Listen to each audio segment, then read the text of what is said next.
জামাত ইসলাম শব্দ বলেন, ইসলামের কাজ কোনোদিন করে নাই।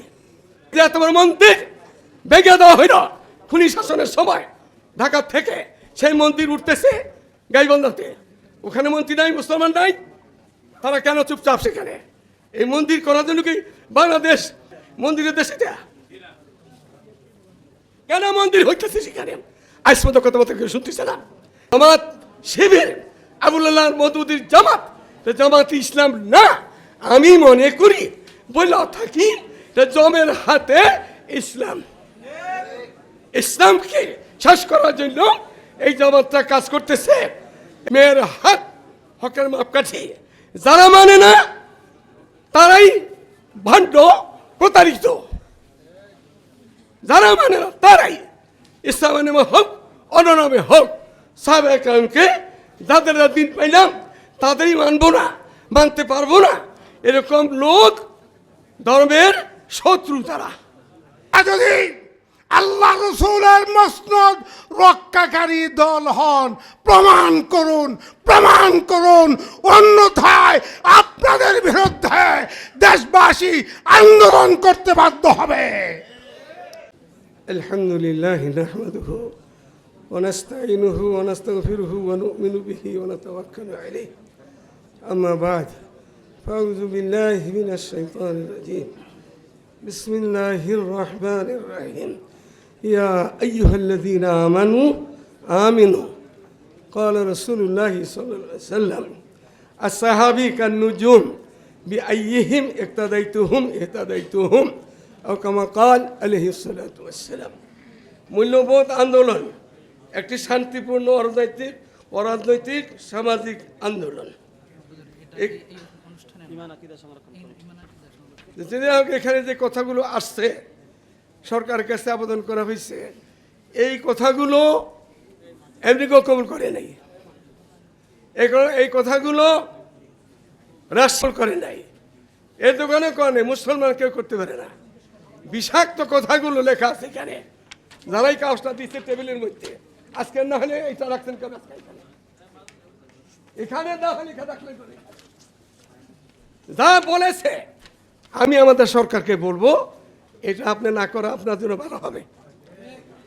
যে করে দিয়ে গেছে, সুদখোরের রাজা ছিল, ঘরে ঘরে সুদ ঢুকাইছে ইউনূস, এই ইউনূস সর্বনাশ করে থেকে গেছে অল্প কয়েকদিন দেশকে। খুনিরা পলাই গেছে, ইউনূস আইসে সর্বনাশ করে রেখে গেছে দেশকে।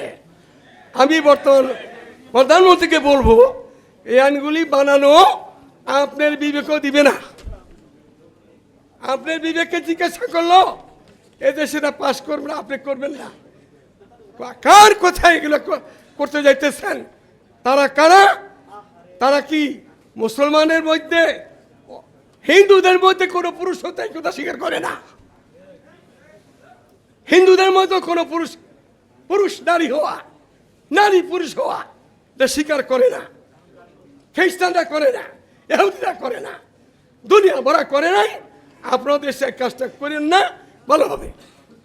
দ্বিতীয় কথা হইল, হেজরতের মশালা নিয়ে কথাবার্তা চলতেছিল এখানে।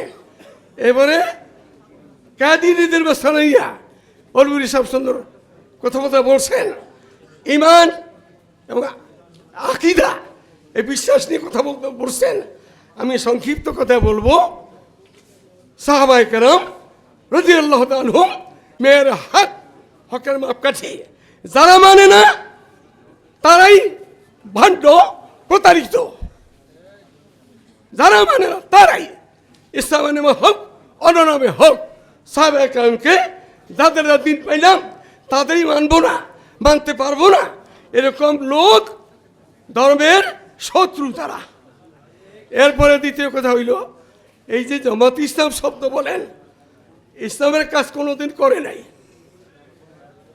ইলেকশনের আগে বলছে রোজা পূজা সমান, বলে নাই? রোজার পূজা সমান বলে নাই? এই যে এত বড় মন্দির ভেঙে দেওয়া হইল খুনি শাসনের সময় ঢাকা থেকে, সেই মন্দির উঠতেছে গাইবান্ধাতে, ওখানে মন্ত্রী নাই, মুসলমান নাই, তারা কেন চুপচাপ সেখানে? এই মন্দির করার জন্য কি বাংলাদেশ আলেম ওলামার দেশ পীর মুহাদ্দিসের দেশ, মসজিদ মাদ্রাসার দেশ, ওয়াইজিদের দেশ, মন্দিরের দেশ এটা। কেন মন্দির হইতেছে সেখানে? আজ পর্যন্ত কথা বলতে কেউ শুনতেছে না। এখন এই জমাতিরা যে আছে বাংলাদেশের মধ্যে, ইসলামের জমাত নাম আমাদের বড়রা সবাই বলছে, বলে নাই?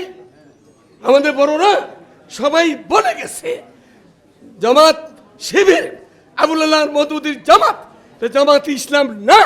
আমি মনে করি বলে থাকি জমের হাতে ইসলাম, ইসলামকে শেষ করার জন্য এই জামাতটা কাজ করতেছে। এই জন্য আপনাদেরকে বলবো, আল্লাহ তাআলা যেন আপনাদের আমরা সোচ্চার, কোন রকম আপোষ নেই। আমাদের সক্রিয়তা রক্ষা করে সকল উলামায়ে কেরামকে ঐক্যবদ্ধ হতে হবে।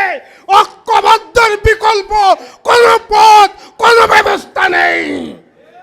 বন্ধুরা আমার, কাদিয়ানী সম্প্রদায় অমুসলিম হইয়া এদেশে থাকবে, তারা মুসলমান হইয়া এই দেশে থাকা যাবে না, বরদাস্ত করা হবে না। অবিলম্বে কাদিয়ানীদেরকে সংখ্যালঘু মুসলিম এই সরকারকে ঘোষণা করতে হবে। আমরা দেখছি আমাদের সংসদের মধ্যে আমাদের এক ভাই কাদিয়ানী ইস্যুতে যখন কথা বলেছে, সেখানে আমরা লক্ষ্য করেছি অনেক আলেমারও ছিলেন, ইসলামী দলের অনেক লোক ছিল এবং সকল মুসলমানদের সংখ্যাগরিষ্ঠ সেখানে সদস্য ছিলেন, কিন্তু কেউ তাকে টেবিল থাপিয়ে অভিনন্দন জানান নাই, অনুপ্রাণিত উৎসাহিত করেন নাই। কেন? দেশবাসী জানতে চায়। আমরা স্পষ্ট ভাষায় বলে দিতে চাই, আপনারা যদি আল্লাহ রসুলের মসনদ রক্ষাকারী দল হন, প্রমাণ করুন, প্রমাণ করুন, অন্যথায় আপনাদের বিরুদ্ধে দেশবাসী আন্দোলন করতে বাধ্য হবে। পরিশেষে আমি বলছি, বিগত 2026 সনে জোট সরকার প্রজ্ঞাপন জারি করেছে, সে প্রজ্ঞাপনটা আমার কাছে আছে। সে প্রজ্ঞাপনের মাধ্যমে তাদের সকল বই পুস্তক বাজেয়াপ্ত করেছে। আমরা এর বাস্তবায়ন চাই, বাস্তবায়ন চাই, না হলে সরকারের বিরুদ্ধে যে কোনো কর্মসূচি দিতে আমরা বাধ্য হব ইনশাআল্লাহ।